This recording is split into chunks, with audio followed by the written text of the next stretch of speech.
नमस्कार किसान भाइयों, आज की वीडियो में हम आपको बताएंगे 1 बीघा खेत से 2.5 लाख की आवक और लागत मात्र 25,000। जानकारी के लिए वीडियो को अंत तक ज़रूर देखें।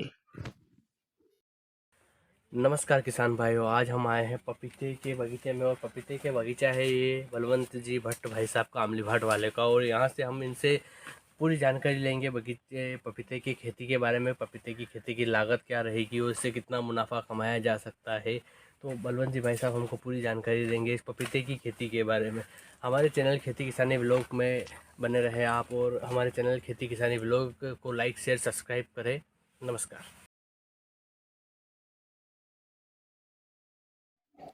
किसान भाइयों, आइए हमारे साथ आज हम बलवंत जी भट्ट भाई साहब का पपीते का बगीचा पूरी तरीके से देखते हैं। जब हम इनके बगीचे में गए तो भाई साहब पपीते की तुड़ाई कर रहे थे। भाई साहब के बगीचे को लगभग 8 महीने होने को आए हैं और पपीते का प्रोडक्शन चालू हो चुका है। हमने बगीचे में देखा कि बगीचे में कतार से कतार की दूरी 8 फीट थी और पौधे से पौधे की दूरी 7 फीट थी, जो कि ये सामान्य दूरी है और पपीते को इससे भी कम दूरी में लगाया जा सकता है। ये जानकारी हमें भाई साहब ने ही दी है। और हमने देखी एक और ख़ास बात, पाले से बचाने के लिए पपीतों को बोरे से ढका गया था। सर्दी के मौसम में ठंड और पाले से पपीते जल जाते हैं और इसी समस्या से बचने के लिए भाई साहब ने पपीते के फलों को बोरे नमस्कार से किसान टाट से भाइयों, ढक हम रखा आज आए था। हैं बलवंत जी भट्ट भाई साहब के पपीते के बागीचे में और हम उनसे पूरी जानकारी लेंगे कि पपीते की खेती कैसे की जाए। तो भाई साहब, आप हमें बताइए कि आपने ये पपीता का जो प्लांटेशन किया है कौन से महीने में किया है, कब आपने ये पौधे अपने खेत में लगाए हैं? ये हमने मार्च महीने की फर्स्ट हफ्ते में लगाए थे पौधे। अच्छा, 1 मार्च में आपने पौधे लगा दिए थे खेत में। जी। तो आपने नर्सरी खुद तैयार करी या बाजार से खरीदे थे पौधे? नहीं, बाजार से खरीदे। तो किस रेट में आपको पौधे मिल गए हैं? ये पौधे हमें मिले थे, एक पौधा 25 रुपये की रेट से मिले। 25 रुपये पर प्लांट आपने खरीदा है। और कौन सी नर्सरी से आप लाए थे? किस किसान के पास से लाए पौधे या फिर किसी नर्सरी से खरीदे आपने? ये हमने सरवाजा महाराज से, जगदीश राठौर जी की नर्सरी से पौधे खरीदे थे। अच्छा, सरवान्य महाराज नर्सरी से भाई साहब पौधे लाए हैं। और देखिए आप फल उत्पादन देखिए, फल लगभग 1 क्विंटल फल को लिए हुए हैं ये पेड़। तो अभी आप वर्तमान में किस रेट से पपीते सप्लाई कर रहे हैं मार्केट में? ये 20-25 रुपये प्रति किलो के हिसाब से बिक रहे हैं अभी मार्केट में। अच्छा, मंडी में इसका मंडी रेट में थोक भाव है 25 रुपये प्रति किलो। बाजार में आपको 40 से 50 रुपये प्रति किलो के भाव से बगीचे मिल जाएंगे, पपीते मिलते हैं। लेकिन भाई साहब थोक भाव बता रहे हैं 25 रुपये प्रति किलो। और एक पौधा आप 1 क्विंटल फल आप मान सकते हैं अभी इस पे लगा हुआ है। तो भाई साहब, आप हमें बताइए कि पौधा अपन बगीचा तैयार कैसे करें, इसमें कब कब पानी देना रहता है? जब आपने मार्च महीने में पपीता लगाया था, पौधा लगाया था, जी। तो मार्च में अच्छी खासी गर्मी रहती है। जी, जी। तो उस गर्मी में आपने अपने बगीचे को कैसे बचाया है, आप हमें बताइए। हमने पहले इनके क्यारी बनाई जी। क्यारी, फिर नली से भरी। इस साल क्या है, गर्मी ज़्यादा थी, पानी की मात्रा कम थी, तो उन क्यारी भर के हमने जून महीने तक तो उस क्यारी से भर भर के पौधे बड़े किए। जी। उसके बाद हमने डायरेक्ट रेलमा पिलाए इन्होंने। जी। जी। और रेलमा पिलाने के बाद जैसे फल आया, तो जो जैसे फल और कली आती है उस टाइम पानी की जरूरत ज़्यादा रहती है इसमें। अच्छा, आपने कोई फर्टिलाइजर इस्तेमाल किया है इस बगीचे में? फर्टिलाइजर हमने एक तो डीएपी डाला इसमें, जी।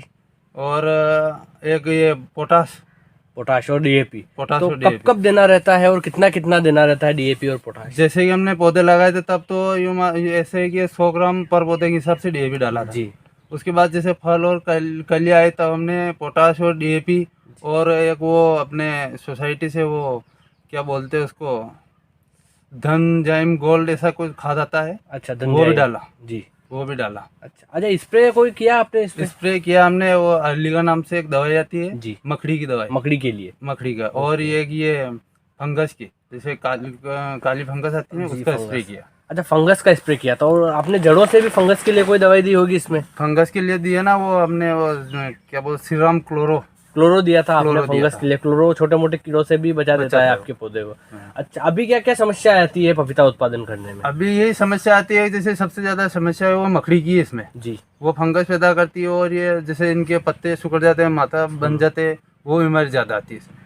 अच्छा, दिसंबर के महीने में ठंड अच्छी पड़ती है। जी। तो क्या ठंड से पपीते पे कोई फर्क पड़ता है? ठंड से पपीते में फर्क पड़ता है, जब ज्यादा ठंड रहती है, जब पपीते कम पकते हैं। जी। इनको गर्मी चाहिए पकने के लिए भी। अच्छा, पाले से पपीते में कोई फर्क पड़ता है? पाले से खराब हो जाता है पपीते।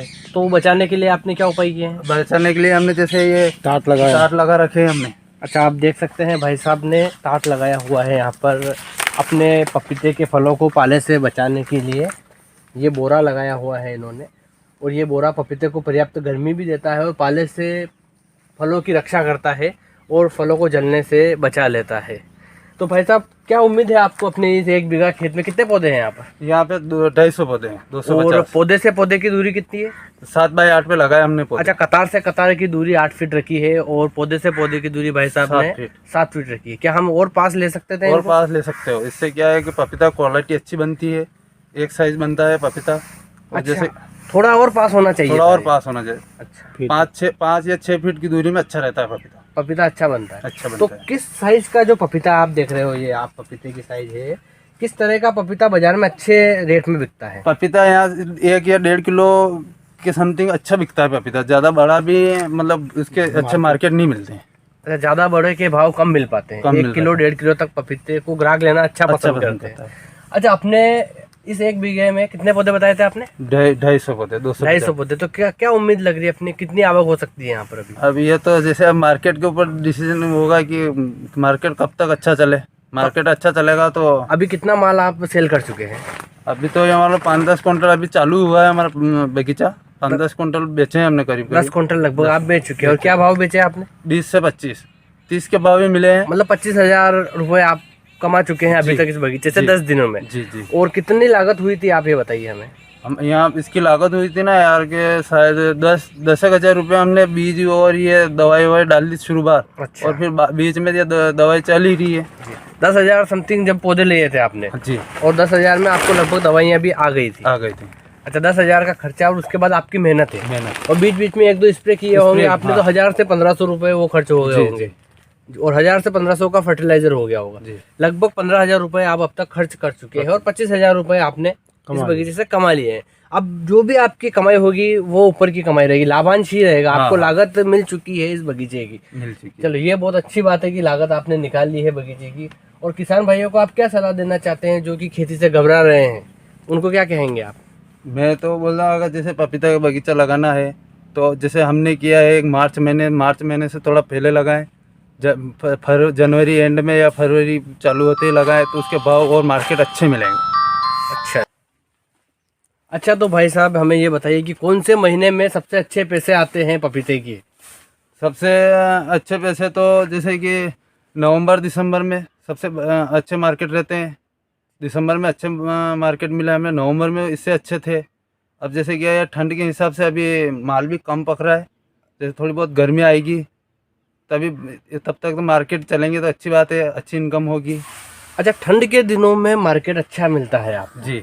अच्छा, तो आप पपीते को पकाने के लिए कोई अलग से केमिकल यूज तो नहीं करते हो ना? नहीं, केमिकल यूज नहीं करते। जैसे इनको तोड़ के पेपर में लपेट के रख देते हैं, 2 रात रखते हैं, फिर तीसरी सुबह पहले पक जाती हो। ये अच्छा तरीका है। आपने तोड़ लिया है, अध पके फल को तोड़ लिया है, उसके इसको पेपर में लपेट देंगे आप जी। तो पेपर की गर्मी से ये फल पक जाता है। ये अच्छा, आप ऊपर से कोई केमिकल इसमें यूज नहीं कर रहे हो? नहीं, ये बहुत अच्छी चीज लगी हमको, क्योंकि बाजार में बहुत सारे लोग केमिकल मिला करके फलों को दे देते हैं। वो लोगों के लिए हानिकारक भी लेते हैं, लोगों का शरीर भी उससे बिगड़ ही जाता है। तो किसान भाइयों को और क्या संदेश देंगे पपीते की खेती के बारे में, कि कौन से महीने में लगाना उचित रहता है और कितना लाभ कमाया जा सकता है 1 बीघा के इस बगीचे से? 1 बीघे के बगीचे में मेरे हिसाब से कम 2-2.5 लाख रुपए का हो जाता है अपने। अगर 6-7 पौधे तैयार हो जाते हैं और थोड़ी देख रेख भी अच्छी हो जाती है तो 2-2.5 पौधे का कम से कम एक पौधा 1,000-1,500 रुपये का बन जाता है अपना। अच्छा, 1,000 रुपये प्रति प्लांट आप कमा सकते हैं आपके मान से। और 2 से 2.5 लाख रुपए किसान 1 बीघा खेत में कितनी लागत करनी पड़ेगी उसको? आप ऑल ओवर लागत का अंदाजा बता दीजिए। लागत कम से कम और ज़्यादा से ज़्यादा 20,000 या 25,000 की समथिंग लगेगी लास्ट तक। जैसे इन पे अभी स्प्रे भी और भी करना है दवाइयों का, तो स्प्रे तो जैसे बीच में चलता रहेगा, फिर भी 25,000 से ज़्यादा नहीं होगा खर्च। अच्छा, 25,000 से 30,000 रुपये 1 बीघा का खर्च है और 2 से 2.5 लाख रुपए किसान कमा सकता है मात्र 1 बीघा खेत में। जी। तो एक गांव में रहते हुए अच्छी जीवन शैली के लिए 2.5 लाख रुपए कोई कम नहीं होते हैं। अगर 2.5 लाख रुपए किसान 1 बीघा से कमा रहा है तो एक अच्छा जीवन यापन कर ही सकता है। जी।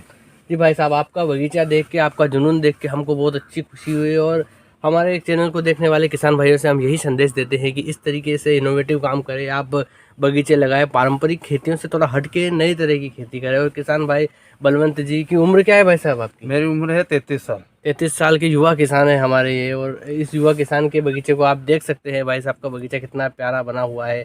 और एक बीघा में भाई साहब 2 से 2.5 लाख रुपए कमाने की बात करें तो हम सभी किसानों को संदेश देते हैं कि आप भी अपने खेतों में 2 से 2.5 लाख रुपए कमा करके पारंपरिक खेती से थोड़ा हटे और अपनी जीवन शैली को थोड़ा ऊपर उठाए। तो भाई साहब कल रात जो पानी आया है 27 दिसंबर की रात, इस पानी से आपके बगीचे में कोई नुकसान हुआ होगा? नुकसान तो अब आएगा ना, फंगस आएगी, मकड़ी की दवाई स्प्रे करना पड़ेगा इस पानी से।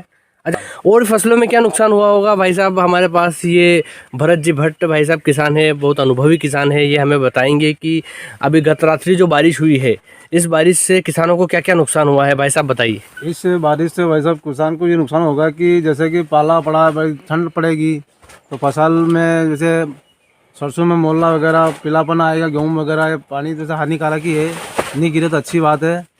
क्योंकि धनिया वगैरह में जैसे कि मेथी वगैरह में मोला वगैरह जो भी मछली वगैरह, काली मछली सफ़ेद मछली आती है, इस पाले को पानी को जैसे आ जाएगी, क्योंकि नमी हटेगी नहीं, काश्तकार पिला रहे हैं। वैसे भी नमी ज़मीन में पहले भी बहुत ज़्यादा थी और फिर 2 बार बारिश हो गई तो स्वाभाविक के नुकसान तो हर फसल में होना है। अच्छा भाई साहब, हर फसल में लगभग नुकसान हो ही जाएगा। नुकसान होगा। तो सबसे ज़्यादा ये जो बारिश हुई है ये कौन सी फसल में नुकसान करेगी? ये धनिया हुआ, गेहूँ हुआ, लहसुन हुई, अफीम हुई, इनमें ज़्यादा नुकसानदायक रहेगी। अच्छा, अफीम किसानों को क्या कहेंगे आप इस बारिश से बचाव के? जो बारिश हो गई है उनकी फसल में नुकसान तो हो ही गया है, तो अफीम किसानों को क्या करना चाहिए यहाँ बचाव के लिए? बारिश होते ही ये सब पानी नहीं पड़ना चाहिए, हरी वगैरह में पानी में वो निकालने को पहले पर्याप्त उपाय करना चाहिए, पहले निकाल लेना चाहिए। पानी अगर भरा रहेगा तो पौधे खराब हो सकते हैं और पीलापन भी आ सकता है। अच्छा, मतलब ऊंचे स्थान पर फसल लगाना ज़्यादा अच्छा रहता है अफीम किसानों को, आप ये कहना चाहते हैं। और दूसरे किसानों को क्या कहेंगे, जैसे गेहूँ है, अपनी लहसुन लगा रखी है, धनिया लगा रखा है, उनको जो नुकसान हुआ है वो इस नुकसान से कैसे भरपाई होगी इस नुकसान की? जैसे अभी इसे नुकसान की भरपाई के लिए जैसे कि दवाई स्प्रे करना पड़ेगा। जैसे मौसम खुलेगा तो सरसों में तो स्प्रे चाहिए, धनिया में चाहिए, मेथी में चाहिए, क्योंकि जैसे मौसम अगर साफ रहा तो जो अवश्य पाला गिरेगा। और धनिया की तो नॉर्मल चीज़ है कि वो जल्दी में जलना और मच्छी वगैरह आना नुकसानदायक है सील तो।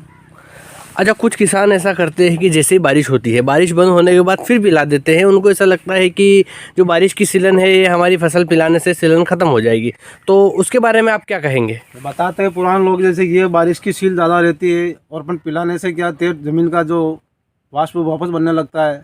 ये ज़मीन की जो सील है बारिश की ज़्यादा दिन टिकती नहीं है, पिलाने से ये फ़ायदा होता है। अच्छा, पिलाना उचित रहता है, मतलब जो बारिश हुई है उसके बाद अगर आप पिला देंगे तो जो बारिश की सीलन है वो टूट जाएगी और उससे आपकी फसल को फ़ायदा मिल जाएगा। ओके भाई साहब, बहुत बहुत धन्यवाद आपका। भरत जी भाई साहब बहुत अनुभवी किसान है, इनसे जानकारी मिली है कि बारिश से, अभी जो बारिश हुई है इससे क्या नुकसान है और बचाव के उपाय भी इन्होंने हमको बताई दिए हैं।